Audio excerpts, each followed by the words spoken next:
नमस्कार भक्तों, आपका स्वागत है धार्मिक यादें चैनल पर। आइए शुरू करते हैं एक आध्यात्मिक सफर जय श्री श्याम के साथ। भाद्रपद की शुक्ल पक्ष की गणेश चतुर्थी के बाद ऋषि पंचमी का व्रत रखा जाता है। इस दिन सप्त ऋषियों की पूजा करते हैं। ऋषि पंचमी का दिन मुख्य रूप से सप्त ऋषियों को समर्पित है।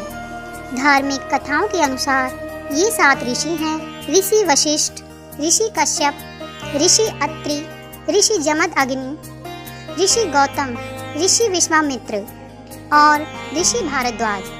साथ ही मान्यता है कि इस दिन गंगा स्नान करने से सभी प्रकार के पापों से मुक्ति मिलती है और सप्त ऋषियों का आशीर्वाद भी प्राप्त होता है। इस दिन महिलाएं परिवार की सुख शांति और समृद्धि के लिए व्रत रखती हैं। व्रत के दौरान ऋषि पंचमी व्रत की कथा सुनी जाती है। ऋषि पंचमी व्रत कथा। एक समय राजा सिद्धाश्व धर्म का अर्थ जानने की इच्छा से ब्रह्मा जी के पास गए और उनके चरणों में शीश नवाकर बोले, हे आदिदेव, आप समस्त धर्मों के प्रवर्तक और गुण धर्मों को जानने वाले हैं। आपके श्रीमुख से धर्म चर्चा श्रवण कर मन को आत्मिक शांति मिलती है, भगवान के चरण कमलों में प्रीति बढ़ती है। वैसे तो आपने मुझे कई प्रकार के व्रतों के बारे में उपदेश दिए हैं।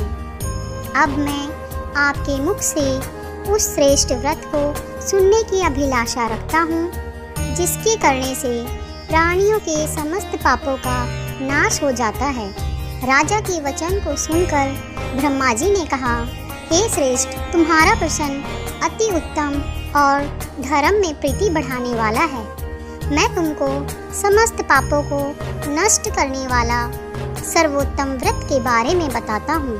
सतयुग में विदर्भ नगरी में सियंजित नामक राजा हुए थे। वह ऋषियों के समान थे। उन्हीं के राज में एक ऋषि सुमित्र था। उसकी पत्नी जयश्री अत्यंत पतिव्रता थी। एक समय वर्षा में जब उसकी पत्नी खेती के कामों में लगी हुई थी तो वह रजस्वला हो गई। उसको रजस्वला होने का पता लग गया, फिर भी वह घर के कामों में लगी रही। कुछ समय बाद उनके घर कुछ ऋषि भोजन करने आए तो सुमित्र की पत्नी जयश्री ने उनका भोजन बनाया और भोजन परोसने लगी। लेकिन ऋषियों ने अपनी दिव्य दृष्टि से सब जान लिया और वह सुमित्र और उसकी पत्नी पर बहुत क्रोधित हुए और बोले कि तुम दोनों ने हमें दूषित भोजन परोसा है, अतः हम तुम्हें श्राप देते हैं। श्रापवश जयश्री तो कुतिया बनी और सुमित्र को बैल की योनि मिली।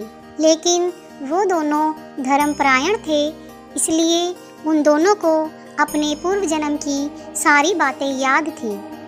अब वे दोनों कुतिया और बैल के रूप में उसी नगर में अपने बेटे सुचित्र के यहाँ रहने लगे। धर्मात्मा सुचित्र अपने अतिथियों का पूर्ण सत्कार करता था। अपने पिता के श्राद्ध के लिए उसने अपने घर ब्राह्मणों को भोजन के लिए नाना प्रकार के भोजन बनवाए। जब उसकी स्त्री किसी काम के लिए रसोई से बाहर गई हुई थी तो एक सर्प ने रसोई की खीर के बर्तन में विष वमन कर दिया। कुतिया के रूप में सुचित्र की माँ कुछ दूर से यह सब देख रही थी। पुत्र की बहू के आने पर उसने पुत्र को ब्रह्म हत्या के पाप से बचाने के लिए उस बर्तन में मुंह डाल दिया। अब सुचित्र की पत्नी चंद्रवती से कुतिया का यह कृत्य देखा न गया और उसने चूल्हे में से जलती लकड़ी निकालकर उस कुतिया को मारी। बेचारी कुतिया मार खाकर इधर उधर भागने लगी। चौके में जो झूठन आदि बची रहती थी वह सब सुचित्र की बहू उस कुतिया को डाल देती थी, लेकिन क्रोध के कारण उसने वह भी बाहर फिकवा दिया। सब खाने का सामान बाहर फिकवाकर बर्तन साफ करके दोबारा खाना बनाकर ब्राह्मणों को खिलाया। रात्रि के समय भूख से व्याकुल होकर वह कुतिया बैल के रूप में रह रहे अपने पूर्व पति के पास आकर बोली, हे स्वामी, आज तो मैं भूख से मरी जा रही हूँ। वैसे तो मेरा पुत्र मुझे रोज खाने को देता था, लेकिन आज मुझे कुछ नहीं मिला। सांप के विष वाले खीर के बर्तन को अनेक ब्रह्म हत्या के भय से छूकर उनके न खाने योग्य कर दिया था। इसी कारण उसकी बहू ने मुझे मारा और खाने को कुछ भी नहीं दिया।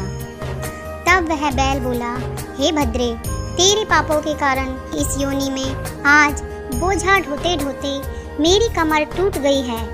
आज मैं भी खेत में दिन भर हल जोतता रहा। मेरे पुत्र ने आज मुझे भी भोजन नहीं दिया और मुझे मारा भी बहुत। मुझे इस प्रकार कष्ट देकर उसने इस श्राद्ध को निसफल कर दिया है। अपने माता पिता की इन बातों को सुचित्र सुन रहा था। उसने उसी समय दोनों को भरपेट भोजन कराया और फिर उनके दुख से दुखी होकर वन की ओर चला गया। वन में जाकर ऋषियों से पूछा कि मेरे माता पिता किन कर्मों के कारण इन नीची योनियों को प्राप्त हुए हैं और अब किस प्रकार से इनको छुटकारा मिल सकता है। तब सर्वोत्तमा ऋषि बोले, तुम इनकी मुक्ति के लिए पत्नी सहित ऋषि पंचमी का व्रत धारण करो और उसका फल अपने माता पिता को दो। भाद्रपद महीने की शुक्ल पंचमी को मुख शुद्ध करके नदी के पवित्र जल में स्नान करें और अरुंधति सहित सप्त ऋषियों का पूजन करें। इतना सुनकर सुचित्र अपने घर लौट आया और अपनी पत्नी सहित विधि विधान से पूजन व्रत किया। उसके पुण्य से माता पिता दोनों पशु योनियों से छूट गए। इसलिए जो महिला श्रद्धापूर्वक ऋषि पंचमी का व्रत करती है वह समस्त सांसारिक सुखों को भोग कर वैकुंठ को जाती है।